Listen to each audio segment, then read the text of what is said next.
ओम गणेशाय नमः। नमस्कार, मैं अविनाश सिंह। आज हम बात कर रहे हैं राहु और केतु के 12वें घर में प्रभाव के विषय में। पहले राहु के विषय में मैं बताऊंगा, उसके बाद केतु के विषय में चर्चा करेंगे। राहु और केतु दो अलग अलग व्यवहार करने वाले ग्रह हैं, हालांकि दोनों को ही पाप ग्रह माना जाता है। केतु को बहुत से लोग पाप ग्रह की श्रेणी में रखते नहीं हैं। शनि और राहु को एक श्रेणी में रखा जाता है। मंगल और शनि और राहु तीनों एक साथ हो तो अनिष्ट फल ज़्यादा करते हैं, लेकिन उस श्रेणी से केतु को बाहर ही रखा गया है। पराशर जी ने भी केतु को लेकर जो योग बताए हैं, योग मतलब दो ग्रहों की युति, केतु के लिए उन्होंने ऐसा कोई युति नहीं बताया जो कि राहु और शनि या मंगल के साथ युति में कहा है। 12वें घर में हो, छठे 8वें में हो, सप्तम में हो, ये चीज़ें आपको अनिष्ट फल ज़्यादा प्रदान करती हैं। उनकी युति 12वें में हो या कहीं भी हो। तो राहु के विषय में चर्चा करेंगे। राहु केतु से अधिक पाप ग्रह माने गए हैं। आज के युग में तो वो अच्छे माने गए हैं, क्योंकि आज के युग में जो पाप का हम संज्ञा लेते हैं, शब्दावली है, जो परिभाषा है पाप का, आज के युग में वो महत्वहीन है। पूर्व जन्म में, पूर्व काल में वैसा माना जाता था कि ऐसा कर्म करने वाले पाप कर्मा होते हैं। आज के युग में वो बहुत ही नॉर्मलाइज हो चुका है। तो उसे आप, मैं ऐसे जघन्य अपराधों की बात नहीं कर रहा। जघन्य अपराध करने के वो अलग ही योग होते हैं। राहु कोई जघन्य अपराध करने वाला पाप ग्रह नहीं है। अथवा शनि, हाँ, शनि बिगड़ा हुआ हो, अनिष्ट भाव में हो, राहु से या मंगल से दृष्ट हो, तो ऐसे जातक जघन्य अपराध करते हैं और नशे में जाके उसके बाद अपराध करते हैं। शनि मंगल के वो अलग मैटर है। राहु महाराज 12वें में हो, आज के युग में छद में है राहु, इंटरनेट ऑनलाइन चीज़ों के कारक हैं, विदेश भाव के कारक हैं, विदेश भाव में बैठे हों और हर चीज़ में अति करने के कारक होते हैं और शीघ्रता करने के कारक। राक्षसी प्रवृत्ति या पाप ग्रह इसीलिए कहा जाता है क्योंकि इनके अंदर बहुत अधिक धैर्य नहीं है, बोल सकते हैं आप। अधैर्यपन जो होता है, अधैर्य होने के कारण ही राहु को पाप ग्रही कहा गया है। यानी कि आप कुछ भी काम करेंगे जल्दीबाजी में ही करेंगे। राहु अगर आपका व्यक्तित्व है, यानी लग्न में हो राहु, या आपके चंद्रमा राहु के साथ हो, आपका मन जो राहु की तरह होगा अगर, या पराक्रम भाव में आपके राहु हो, तो आपका जो पराक्रम होगा, आपके कार्य करने की शैली होगी, हर जगह आप जल्दी पहुंचेंगे, जल्दीबाजी में रहेंगे हमेशा। तो राहु जल्दीबाजी के कारक है, बिना सोचे समझे करवा देते हैं काम। करता पहले आदमी, सोचता बाद में, मंगल की तरह। लेकिन राहु कुछ ज़्यादा ही उल्टा सीधा करवाते हैं। हाँ, राहु अच्छे हैं तो उनका सहारा लेके आदमी बहुत ऊपर तक भी जाता है, आगे तक जाता है। 12वें घर में राहु बहुत ज़्यादा व्यय करने वाले होते हैं, मतलब कि अधिक व्ययी बनाते हैं। हालांकि पाप ग्रह और अनिष्ट फल ही है 12वें में इनका बताया गया। अब अधिक व्यय करने वाला होता है ऐसा जातक जो भी राहु अगर 12वें में बैठे हैं आपके, तो खर्चे बहुत कराते हैं और उल्टा सीधा खर्च कराते हैं, मतलब फिजूल खर्ची, और जहाँ नहीं करना वहाँ भी खर्ची। अब बात यह है कि अगर ये अच्छे हैं यहाँ पर, अच्छे कैसे होंगे, यानी कि उच्च के राशि में, यानी वृषभ राशि में हो, मिथुन लग्न हो आपका, और ये वृषभ राशि में हो यहाँ पे, अथवा मीन राशि में ही हो, दोनों को ही माना गया है राहु के लिए उच्च। मीन राशि में है या वृषभ राशि में। शुक्र के जो कंफर्टेबल राशियां हैं उनमें इनको उच्च का माना गया है।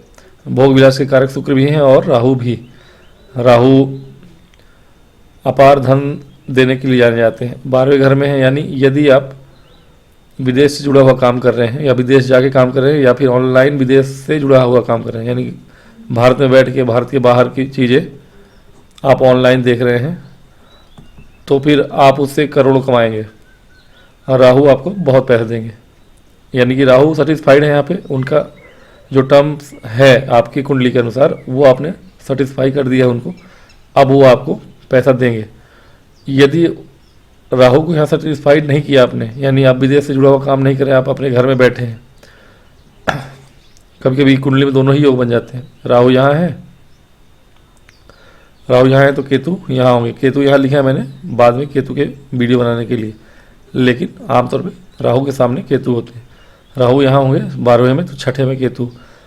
चतुर्थ भाव में मान लीजिए कि आपके चंद्रमा बैठे हैं, आपका मन घर में ही लग रहा है, आपका आप घर में ही सुख प्राप्त कर रहे हैं, और राहु कह रहे हैं भैया बाहर जाओ पैसा दूंगा, आप गए नहीं बाहर। अब आप पैसे कमाएंगे कम, खर्चे ज़्यादा होंगे आपके। राहु आपको तब तक परेशान करेंगे जब तक कि आप उनका सेटिस्फैक्शन नहीं कर देते। शनि के साथ भी ऐसा ही है, शनि कहीं बैठे हों और उनका सेटिस्फैक्शन ना हो रहा हो उस भाव से संबंधित कहीं भी हो, तो वो भी आपको परेशान करते रहेंगे तब तक जब तक आप उनके लाइन में ना आ जाओ। जीवन के शुरुआत में जो भी जातक या जातिका अपने ग्रहों के अनुसार लाइन पकड़ लेते हैं, वो बहुत अधिक शीघ्रता से अपने जीवन में उच्च पद को प्राप्त होते हैं। जो लोग अपने ग्रह नक्षत्रों को के अनुसार लाइन में नहीं आते, या फिर वैसे योग ही बने होते हैं कि आप धीरे धीरे ही वहाँ पहुँचोगे, क्योंकि वहाँ तक पहुँचना थोड़ा आपके जीवन का कठिन समय होता है। ऐसे योग बने होते हैं कि पूरी दुनिया की जानकारी लेने के बाद आपको उस क्षेत्र में आना है, उस लाइन में आना है, उस करियर में आना है, तो थोड़ी भटकना ही पड़ेगा। लेकिन कुछ लोगों के लिए स्ट्रेट फॉरवर्ड होता है, वो अपने जीवन के नहीं बल्कि अपने जन्म के चक्र में बहुत शुरुआती दिनों में होते हैं, जिनका जीवन बहुत कष्टमय होता है। कष्टमय मतलब पेचीदा होता है, मतलब समझ नहीं आता कि क्या करना है क्या नहीं करना है। वो सोचिए कि अपने जीवन मृत्यु के चक्र में बहुत बार घूम चुके हैं और बहुत आगे आ चुके हैं, तो वो कर्मों के बंधनों से आगे निकलना चाहते हैं। कर्म के बंधन में जब उनका जन्म होता है तो वो भटकते हैं थोड़ा दूर, और वो भटकने में उनको समय लगता है। बाद में उनको लाइन मिलती है, उनको पता चलता है कि नहीं हम इसलिए जन्मे हैं। जो लोग अभी शुरुआती समय में हैं उनको आसानी होती है कर्म के क्षेत्र में दौड़ने के लिए। भौतिक संसार में, आध्यात्मिक संसार वालों को समय लग जाता है भौतिक संसार में अपना समय व्यतीत करने के लिए। मैं विषयांतर हो रहा हूँ, क्षमा चाहूँगा। राहु की बात हो रही है। राहु का 12वें घर में होना इस जातिकाओं के लिए तो सही नहीं बताया गया है। व्यभिचारिणी शब्द होता है आमतौर पे, व्यभिचारिणी कहा गया है। और पुरुष जातक के लिए भी वही शनि की तरह आलसी शब्द उपयोग होता है, लेकिन उतना शनि के लिए सही है, राहु के लिए मैं समझता हूँ ऐसा सही नहीं है, केतु के लिए भी नहीं। वो डिपेंड करता है कि आपके शनि का है और आपका कुंडली कैसा है, तो आलसी आपको कहा जा सकता है। हाँ, एक शब्द आया, थोड़ा बहुत हो सकता है आलसी इन द सेंस कि आप आराम तल भी हो गए, बन-ठन के रहना पसंद है आपको। राहु को सेटिस्फाई करिए। आप विदेश घूमते हैं, विदेश जाना आना है आपको, बन-ठन के रहते हैं आप, फिल्म इंडस्ट्री फिल्म लाइन में है, डेली आपका किसी दूसरे देश में अभी हैं, फिर दूसरे देश में है, वहाँ से आपको बहुत पैसा भी मिलता है, नाम ख्याति आप प्राप्त होती है आपको, वो राहु देते हैं। यदि शुभ राहु हैं तो यहीं पर पीड़ित राहु है, यदि पीड़ित भाव तो है ही। अगर मान लीजिए कि शनि के घर में बैठे हैं और शनि इनको देख भी रहे हैं, तो क्या होता है, अब ये शनिवत राहु है, इनको सेटिस्फाई करने के लिए शनि को भी सेटिस्फाई करना पड़ेगा आपको। शनिवत राहु हो गए और ये अब आपके लिए उतने शुभ नहीं होते। 12वें घर से संबंधित बहुत सी चीज़ें आपको जेल यात्रा करवाएंगे अगर आप उल्टा सीधा काम करेंगे। 2 नंबर का धंधा करेंगे ही आप, और अगर 2 नंबर का धंधा करते हैं तो जेल यात्रा भी देखना पड़ेगा आपको। जहाँ तक रहा व्यय का समान, तो व्यय तो आप तब करेंगे जबकि शनि का गोचर यहाँ या यहाँ पे होगा, तब आप कर्जे से परेशान होंगे, आपका खर्च पूरा नहीं होगा जब शनि यहाँ आएंगे, और ऐसे नॉर्मली उतना खर्च नहीं करेंगे आप। तो ये चीज़ें कि अगर राहु शुभ है तो अच्छा है, अशुभ है तो ज़्यादा अच्छा नहीं है 12वें घर में उनका प्रभाव। लेकिन 12वें में बैठे राहु यानी 6ठे में केतु है, अब ये अलग से प्रॉब्लम देते हैं। 6ठे में केतु है यानी ऐसा जाता है जो होता है राहु 12वें में है तो आप बीमार होंगे। ये बीमारी का घर है, केतु यहाँ बैठे हैं, बीमारी को बढ़ावा देते हैं, क्रोनिक डिसीज देंगे आपको। तो 12वें राहु होना आपके लिए रोग कारक भी होता है केतु के कारण। केतु तो यहीं होंगे, 12वें में राहु है तो रोग भी देंगे आपको। और यदि शनि और मंगल का युति योग कुछ हो जाए यहाँ पे, मान लीजिए मंगल आपके यहाँ पे हैं 1 2 3 4, उनकी दृष्टि पड़ रही है, शनि यहाँ है या शनि राहु के साथ में है, अब ये आपके जीवन में अनिष्टकारी फल लेके आएगा और अधिक बीमारियाँ या और अन्य तरह की बहुत सी चीज़ें आपके जीवन में आपको देखने को मिलेगी। ये सबसे ज़्यादा पीड़ित करने वाला योग बन जाएगा। यानी अशुभ ग्रहों से दृष्टि या युत हो जाए अगर राहु 12वें घर में, तो वो आपके जीवन में और भी हर परेशानियाँ ले आते हैं, हर तरह की परेशानियाँ। यानी कि व्यय अधिक कराना, खर्चे आपके अधिक होंगे, आमदनी कम होगी। और सरकारी कामों से आपको लाभ होने की जहाँ हानियाँ ज़्यादा होंगी। सरकार से हमेशा आपकी बनेगी नहीं और परेशान पीड़ित रहा करेंगे आप। किसी भी क्षेत्र में हो, इनकम टैक्स से हो या किसी भी प्रकार से हो, सरकार आपको परेशान करती ही रहेगी। अगर शनि या सूर्य से आप देखे जाते हैं तो राहु का यहाँ पे मिला जुला ही असर मैं मानूंगा। हालांकि मैंने जहाँ तक देखा है राहु का यहाँ फल ठीक होता है यदि राहु स्वतंत्र हैं, तो अकेले हैं और शुभ ग्रहों से दृष्ट है तब तो अच्छी बात है। यदि राहु यहाँ अच्छे राशि में हो और शुभ ग्रहों से दृष्ट हो तो कहीं ना कहीं आपको विदेश गमन करना ही पड़ता है। जो शनि मंगल का युति मैंने बताया या दृष्टि गोचर, उसमें विदेश गमन आदमी जीवन पर्यंत आना जाना करते रहता है, वो ठहराव नहीं मिलता उसे, मतलब कि परेशान हो जाता है वो भ्रमण कर करके। वो एक नेगेटिव वे में लिखा हुआ है, लेकिन ऐसा जहाँ तक आज के युग में उसको नेगेटिव नहीं लेते हैं। जब लिखा था तब तो नेगेटिव था। बैलगाड़ी और घोड़े पे चढ़ के आपको यहाँ से एक राज्य से दूसरे राज्य भी जाना है तो 6 महीने के लिए राशन लेके चलना पड़ता था। आज के युग में आप अमेरिका भी जाना चाहते हैं तो चलिए गए और आ गए 2 दिन में, 48 घंटे में चले गए और चले आए। कोई मैच देखने चले गए, चले आए, फीफा वर्ल्ड कप देखने चले गए, ऐसा कुछ भी। मतलब अभी वो ज़माना नहीं है कि अब आपको दिल्ली से आपको राजस्थान जाने के लिए भी 2 दिन 4 दिन 10 दिन के लिए घोड़ा पे चढ़ के जाना है ना। तो वो उस समय यात्राएं, विदेश जाना वही था। 2 राज्यों का सफ़र करना भी, महाराष्ट्र से आपको दिल्ली आना है तो वो भी 4-5 महीने का आपको यात्रा करनी पड़ती थी। अगर बारिश का समय तो बिल्कुल यात्रा होती भी नहीं थी, रास्ते नहीं थे। घोड़े बैलगाड़ी सामान लेकर अगर परिवार के साथ जाना है तो कल्याण हो जाता था लोगों का।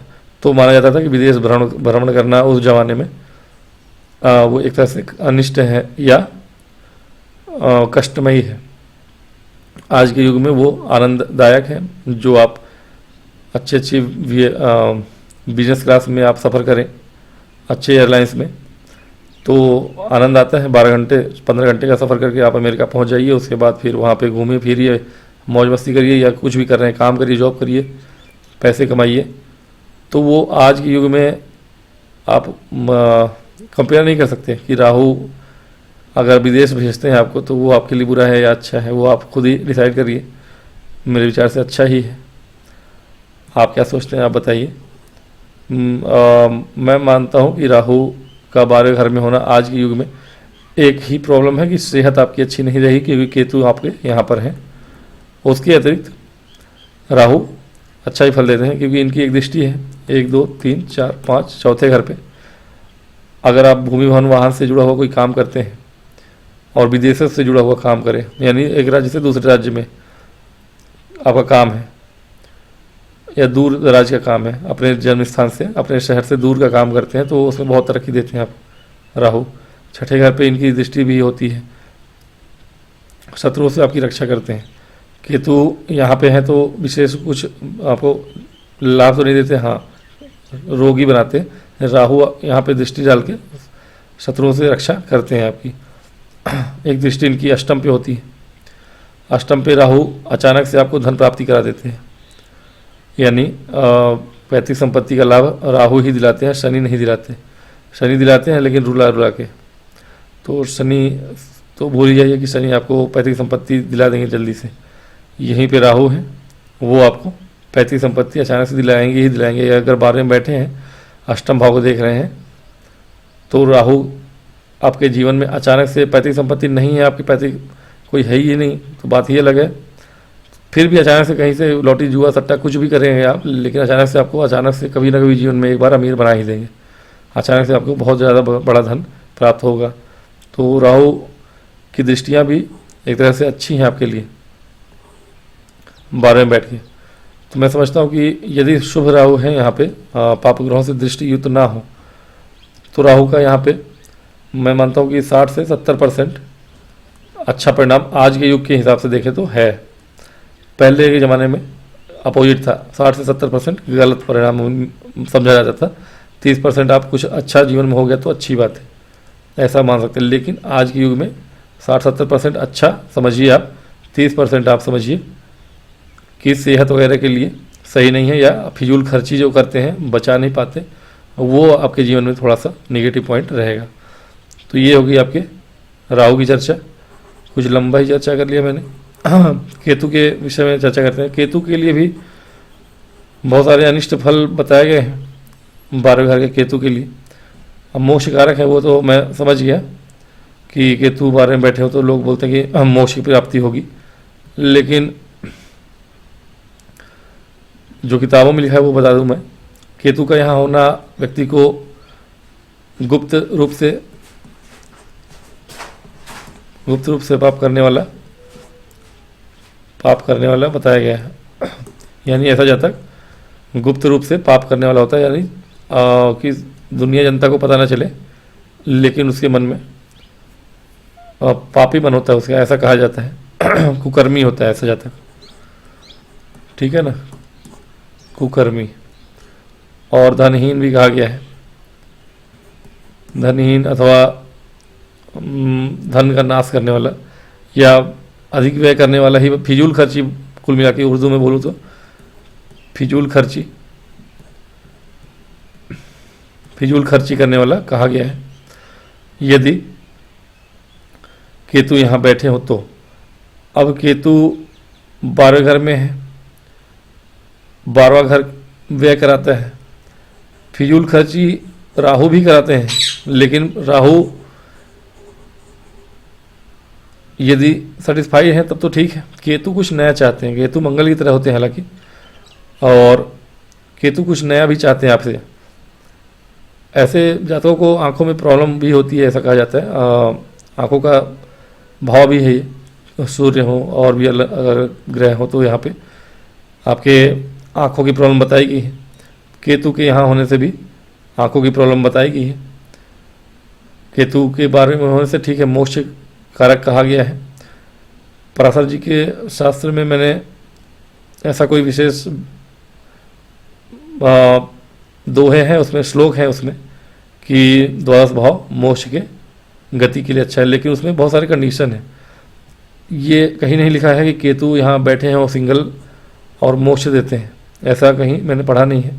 हाँ, ये जरूर लिखा है कि कोई शुभ ग्रह यहाँ बैठे और उच्च का होकर बैठे, यानी कोई शुभ ग्रह, मान लीजिए कि यहाँ पे शुक्र बैठे और 12 नंबर में ही बैठे, यानी उच्च के होकर बैठे। और शुक्र के यहाँ बैठने से उच्च का होकर, और शुभ ग्रह कोई देखता भी हो, ठीक है ना। शुभ ग्रह कौन देखेगा? गुरु देख लें, बुध देख लें। गुरु या बुध कोई देख रहा हो, इनको कहीं से भी देख रहा हो, गुरु और बुध में से कोई एक 2 3 4 5 यहाँ से गुरु देखेंगे, या तो गुरु यहाँ से देखेंगे। तो और ये जो देख रहा है ये भी बली ही हो, तब जाके मोक्ष की प्राप्ति अथवा शुभ जन्म मिलता है। पुनर्जन्म जो होगा आपका अच्छा ही होगा, ऐसा कंडीशन है। केतु के लिए विशेष रूप से नहीं कहा गया। हाँ, बहुत से और अलग अलग किताबों में, डिफरेंट किताबों में आपको अलग अलग बातों में मिलता है कि हाँ ठीक है केतु है। चूँकि केतु मोक्ष कारक इसलिए कहा जाता है क्योंकि ये आपको दुनिया संसार से, मोह से दूर ले जाते हैं। अब ये जहाँ भी बैठते हैं, जहाँ जिस भाव में होते हैं, अब ये चूँकि 12 भाव है आपका, कालपुरुष की कुंडली का 12 भाव, यानी कि आपका मोक्ष भाव कहा जाता है, अंतिम पड़ाव है आपका ये। और केतु मोक्ष कारक कहे गए हैं, इसलिए कहा गया। लेकिन केतु अगर सिंगल हैंडेडली यहाँ बैठे हैं या पाप दृष्ट हैं, तब तो ऐसा कुछ होने नहीं वाला आपसे कि आपको मोक्ष प्राप्त हो। लेकिन यदि केतु और 12वें घर के स्वामी, मतलब कि सिर्फ केतु यहाँ बैठने से नहीं होगा, द्वादशेश जो है वो भी शुभ हो। ये जैसे यहाँ गुरु हैं, मीन राशि है, गुरु यदि बैठे हो शुभ होके या उच्च के होके, यहाँ बैठे हो शुभ के होके उच्च के होके बैठे, द्वादशेश भी अच्छे हों शुभ हो और केतु भी शुभ ग्रहों से देखे जाते हो, तब ये मोक्ष कारक कहे जाएंगे। ठीक है, तो ऐसा नहीं है कि केतु वहाँ अकेले बैठे हैं और शुभ ग्रह से दृष्ट हों, तब तो ठीक है। लेकिन अकेले बैठे हैं लेकिन पाप ग्रह से दृष्ट हों, तो वो फिर मोक्ष वाला जो आपका चैप्टर आता है वो क्लोज हो जाएगा, मोक्ष आपको उस तरह प्राप्त नहीं होती है। अगर इनको कोई पाप ग्रह देख रहा हो, कहाँ से बैठे देखेंगे पाप ग्रह? इनको यहाँ से बैठ के शनि देख सकते हैं, ठीक है ना आपका, और शनि इनको यहाँ से बैठ के देखेंगे, शनि इनको यहाँ से बैठ के देखेंगे। अगर शनि इनको देख रहे हो, या फिर और राहु तो मान लीजिए सामने ही रहते हैं, मंगल और सूर्य को क्रूर ग्रह बोल सकते हैं, मुख्यतः शनि ही है। मंगल और सूर्य भी हो तो कोई दिक्कत नहीं है, आप ले सकते हैं उनको, लेकिन मेन शनि ही है। अगर शनि से दृष्ट हो और अशुभ ग्रह, मतलब कि ये जो द्वादशेश हैं वो भी अशुभ हो, कोई यहाँ अशुभ राशि ही लिखी हो, शनि की ही राशि हो, शनि की राशि हो, तो कहा गया है, जितना मैंने पढ़ा है पराशर जी के होरा शास्त्र में, 11 नंबर में हो, 10 नंबर में हो, यहाँ राशि अशुभ हो और या अशुभ ग्रह से देखे जाते हो, तो फिर ये मोक्षकारक नहीं बनेंगे। शुभ ग्रह द्वादशेश हो आपका और शुभ ग्रह से वहाँ के बैठा हुआ ग्रह देखा जाता हो, तो वो मोक्षकारक होता है, अथवा अच्छा जन्म लेने पे आपको नेक्स्ट जो आपका बर्थ होगा वो आपके लिए शुभ होता है। तो कुल मिला के शुभता यहाँ पे संपूर्ण, हालांकि केतु को शुभता वाले ही कैटेगरी में रखा गया है इस भाव के लिए, क्योंकि राहु, शनि, यहाँ तक कि मंगल और सूर्य, इन चारों के लिए, यानी राहु हो, यहाँ शनि हो, सूर्य हो अथवा मंगल हो, ये 4 ग्रह यदि हैं यहाँ पर, और द्वादशेश जो है पाप ग्रही हो या पाप राशि में ही बैठे हों द्वादश भाव के स्वामी, तो ऐसा जातक जो होता है वो देश विदेश में सदा घूमता ही रहता है, स्थिर जीवन उसका नहीं होता है, और तो भ्रमणशील जीवन हो जाता है, ऐसा कहा जाता है। केतु को उस क्षेत्र से बाहर रखा गया है। केतु के लिए जो मोक्ष की बात कही मैंने, जो बताया मैंने, उच्च का होना चाहिए, हालांकि केतु भी उसके लिए पर्याप्त है। केतु यहाँ बैठे हैं और द्वादश भाव का स्वामी जो होगा आपका, वो यदि शुभ अपने उच्च में हो तो मोक्ष प्राप्ति होती है। केतु हैं यहाँ, उनको शुभ ग्रह की कैटेगरी में ही रखा गया है। अब द्वादशेश पे डिपेंड करता है कि वो कहाँ पे हैं। द्वादशेश अगर अपने उच्च में बैठे हों, मान लीजिए गुरु यहाँ पे है, गुरु ऐसे बैठे हों, या कोई भी यहाँ पे जो भी राशि बनी हो, हाँ शुभ राशि बनी हो, ये भी इम्पोर्टेंट है कि शुभ राशि ही बनी हो यहाँ पर, केतु हो यहाँ, अच्छी बात है। शुभ राशि और शुभ ग्रह से दृष्ट हो तो और अच्छी बात है। केतु महाराज यहाँ पे शुभ ग्रहों से दृष्ट हो जाए तो ये और भी अच्छा हो जाए, ना भी हो कम से कम द्वादशेश शुभ राशि हो, और शुभ राशि जो द्वादशेश हैं वो आपके उच्च के होके बैठे हो, तो फिर मोक्षकारक कहे जाते हैं। नहीं तो फिर भ्रमणकारी, ये भी अगर पाप ग्रहों से दृष्ट युक्त हैं, द्वादशेश भी पाप ग्रही हों, तो ऐसा जाता देश विदेश घूमता रहता है। और केतु भी कहा गया है कि केतु वैसे भी 12वें में हो, नॉर्मली जो बताया था मैंने शुरुआत में कि पाप ऐसे जातक जो है फिजूल खर्ची में धन व्यर्थ, फिजूल खर्ची में नहीं, मतलब कि समाज विरोधी कार्य में अपना धन व्यर्थ करते हैं, समाज के विरोध में कार्य करते हैं, ऐसा कहा जाता है। तो यही है राहु केतु के विषय में जो बताने से मैंने बताया। हाँ, इनकी दृष्टियाँ भी हैं, केतु की भी दृष्टि वही जाएगी जहाँ राहु की जाती है, एक चौथे स्थान पे जाती है।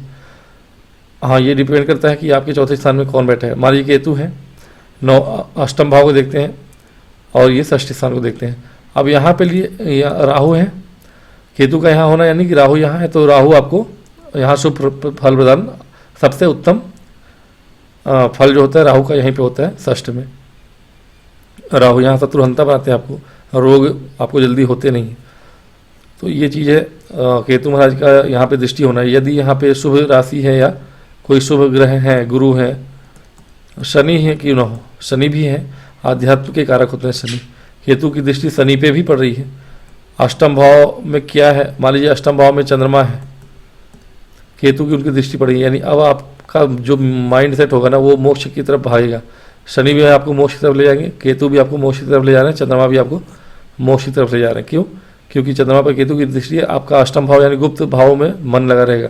ज्योतिष की चीज़ों में, आध्यात्मिक चीज़ों में पढ़ाई करेंगे तो ऐसा जातक, ये कुंडलियाँ वो उसी राह पे चलने वालों की होती है जो कि अपने मोक्ष के राह पे निकल चुके होते हैं। वीडियो बहुत लंबा बन चुका है, हालांकि दोनों का एक साथ बनाया मैंने इसीलिए। तो यही है, इनकी दृष्टियाँ भी ठीक हैं। यदि चतुर्थ पे हैं यानी कि ऐसे जातक को थोड़ी सी गृह सुख कम मिलता है, या मिलता भी है। अगर यहाँ कोई शनि वगैरह ना बैठे हो तो, शनि बैठे हैं और केतु भी देख रहे हैं तब तो थोड़ी सी घर की सुख शांति में बाधाएं आती है। एक्चुअली ऐसा जातक जो होता है हमेशा घर से भागना ही चाहता है, केतु की दृष्टि पड़ना यानी घर से वो दूर ही जाना चाहता है, भागना ही चाहता है। शनि है यहाँ तो और भी मन उसका, हालांकि शनि यहाँ है तो अपने जीवन में घर द्वार तो बना ही लेता है वो एक दो घर बनाएगा अपना, लेकिन उसका मन स्थिर नहीं रहता, भागने का ही करता है। अष्टम में उनकी दृष्टि जो है, अष्टम में दृष्टि अवश्य आपको आध्यात्मिक चीज़ों को पढ़ने पे विवश करती है, या हर चीज़ आप सूक्ष्मता से पढ़ते हैं, देखते हैं, समझते हैं। आपकी इंस्टिंक्ट अच्छी होती है, सिक्स सेंस अच्छा होता है, जो सोचते हैं ऐसा लगता है कि हाँ हो जाएगा। तो ये चीज़ें हैं। केतु का जुड़ाव अष्टम भाव से हो जाना, और 12वें में केतु हैं यानी कि ऐसा जातक विशेष ही होता है जीवन में, और विशेष जन्म होता है उसका, और वो मोक्ष की राह पे ही होता है। भले वो मोक्ष की राह 10-20 जन्म के बाद ही मिले या लाखों जन्म के बाद मिले, उसने राह पकड़ी होती है और कई जन्म बिता के आए होते हैं उसने ज्ञान के मार्ग पे, तब जाके वो इस गति को प्राप्त होता है कि 12वें में केतु प्राप्त हो। तो आज के वीडियो में इतना ही, मिलूंगा नेक्स्ट वीडियो में। अब ये वाले 12 भावों में सभी ग्रहों का युति और जो भी है प्रभाव समाप्त हो रहा है। नेक्स्ट वीडियो से मैं सभी राशियों के लिए मैं बताऊंगा आपको कि आपके लग्नेश के 12वें घर में होना, द्वादशेश या द्वितीयेश का 12वें घर में प्रभाव, इस तरह से राशियों का प्रभाव भी, भावों का प्रभाव भी बताऊंगा आपको।